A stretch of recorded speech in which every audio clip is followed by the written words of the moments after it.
So my name is Allison, and to start with my dyslexia text set, so I'm a dyslexia teacher, meaning that's the only content that I teach with my students. So I have this split up into two different parts. My first part is just for what I want to use with my kids, so it's a little bit less informative and more so self-led for them. So I'll go through these slides pretty quickly, and then I'll get to the ones that are more informational about the texts that I chose. So starting with my lesson overview. So the focus area is going to be Introduction to Dyslexia. I'm planning to use this lesson the very first time I meet with a new student when they're starting my dyslexia program. So questions I wanted to cover are going to be, what is dyslexia? And then also, what are some of the learning strengths and difficulties that these students have? And off of that, the objective is that students are going to be able to understand what it means to have dyslexia, in addition to identifying all of their potential strengths and difficulties that can go along with it. Now, like I said, I'm going to go through my student slides quickly.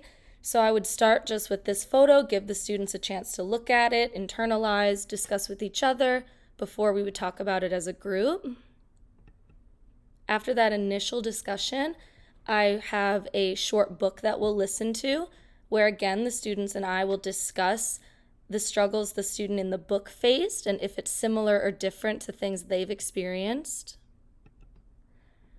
I want to go over dyslexia difficulties because up until the time these kids reach my room, they've mainly struggled in their school and in their learning. So I really want to highlight those difficulties so that they know they're not the only ones who have them. Going right off of that, then I want to talk about all of their amazing strengths. Students with dyslexia have so many strengths that other students just don't have, including problem solving, puzzles, thinking outside of that box. So I also have a text that's going to highlight that. And then the final two text sets I have are going to be things the students can reference on their own. So the first one here is an article written in kid-friendly terms all about dyslexia, so a summary of what the whole presentation has been about. And then finally, I'm also going to have the students set up with a blog. So this blog is cool because it's written by dyslexic students their age. So this way they'll be able to see firsthand accounts of students with dyslexia, things that they're dealing with, things they want to highlight, passions they have, because I think it's really going to inspire my kids to all the different things that they can do. And then to end, I would also like to incorporate this as a dyslexia awareness project, since that is towards the beginning of the year. So the main portion of this is going to be students are going to be creating a poster. Again, that's something dyslexic students that really thrive in, is creating and making posters and being able to share their knowledge in more than just words. So here I just have a couple examples of posters, different things they can focus on, all the things we learned in this presentation. And then finally, to end the student portion of this, I just have a quick set of sources that all have the links for the students here to look at each source. So this will just be a quick way the students can reference if they enjoyed something, if they want to show a friend.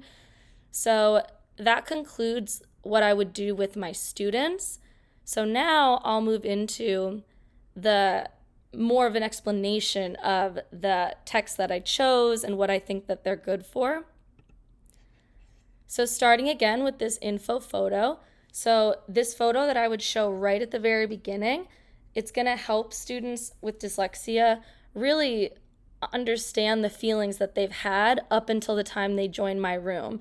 So it's recognizing that a lot of times they feel they're not as strong as their peers, which leads them to feeling like they're being left behind, they're being lost, they're being forgotten, potentially by their teachers, since a lot of teachers have a lot of students, and dyslexic students aren't identified right away usually. So a lot of times they're just feeling lost. So this photo really promotes that feeling, and it makes the kids feel seen, feel heard, and it's a great conversation starter.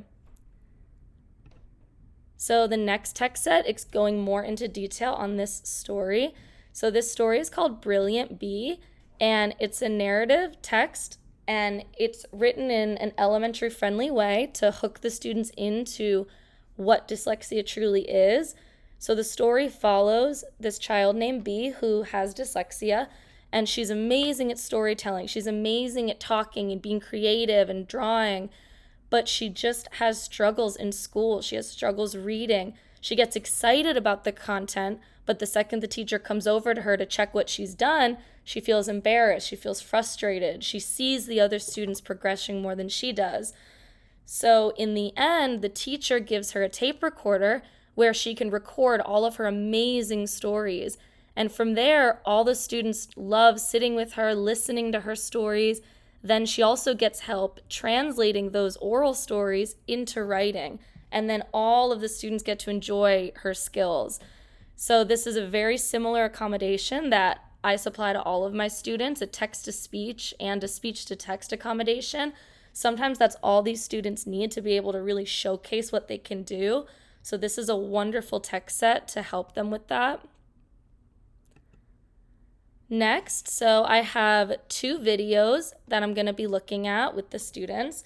This first video is very student friendly. They can watch this independently, or we can watch it as a group and discuss it.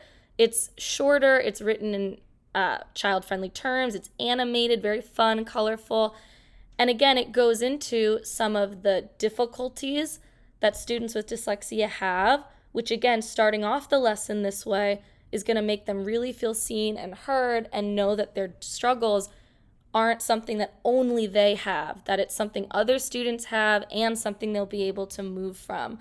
So this is a really great video that students can watch. It's quick, and honestly, even students without dyslexia could watch this and really gain a lot of other struggles other students might be having. So this is a great friendly video for that. And then the next video I have, so this one is a little bit more complex, so I would recommend this only as a teaching tool, meaning you watch it with your students. You're able to stop, pause, explain, discuss some of the content. But the reason I love this video is because it features real students and real teachers, real adults, real celebrities, all with dyslexia. So it gives the kids a real world picture. They can see real people just like them talking about their struggles and talking about their strengths. They can hear adults talk about all the amazing things they do in their careers. They can hear celebrities talk about how they went on to be famous actors and musicians. So even though this video is a little bit more complex, it is amazing for them to really put it into a real world context of what they're dealing with now, and that it's just going to get easier and easier once they start learning the way that their brain needs to hear it. So this is a really wonderful video.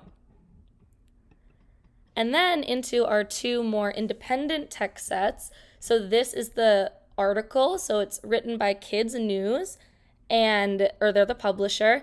And again, it's a very nice kid-friendly way to explain dyslexia. So some of the things it goes over is what is dyslexia, who has it, how are their brains different than people without dyslexia. It also touches on skills and areas dyslexic people excel in. And this article isn't just a perfect summary of everything I would have went over with the kids by now, but it's also just a great reference and refresher for them. They'll have access to this all year in our Google Classroom, so they'll be able to look at this video, share it with other friends, and I think it's going to be a great way to include other people in their own learning, especially since it's something they can read completely on their own. They can read it to people with confidence. So it's a really great way for them to do independent work. And then that last source that I have here, so the kids-friendly blog. So this is what the homepage looks like. So it always features different students that have dyslexia of all different ages, and it usually gives a written description and then a video. And again, it's wonderful because it's written in terms the kids can see, the kids can read, understand on their own. And it also just shows them all the different amazing things people with dyslexia can do, and specifically kids. Because a lot of times, like I said, by the time they reach my door, school has been very hard, very difficult for them, And a lot of times they're not really motivated to do anything else because their light has been dimmed a lot by the struggles that they've had. So by the time they reach me, it's really my job right at the beginning to boost them up and help them. So these kid-friendly sources can show them again in real time all of the great things they're going to be capable of, which is really going to help lower frustration, lower their feelings of discouragement, and again, just be a great pillar to help them with that poster assignment that I created.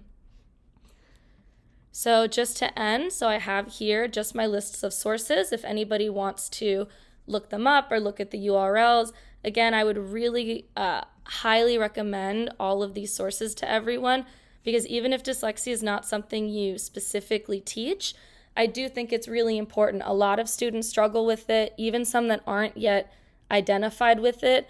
And a lot of students, not just dyslexic students, struggle with reading, especially right now. So these tips, these tricks, they can help any student. So I'm really glad that you guys got to hear and listen, and thank you.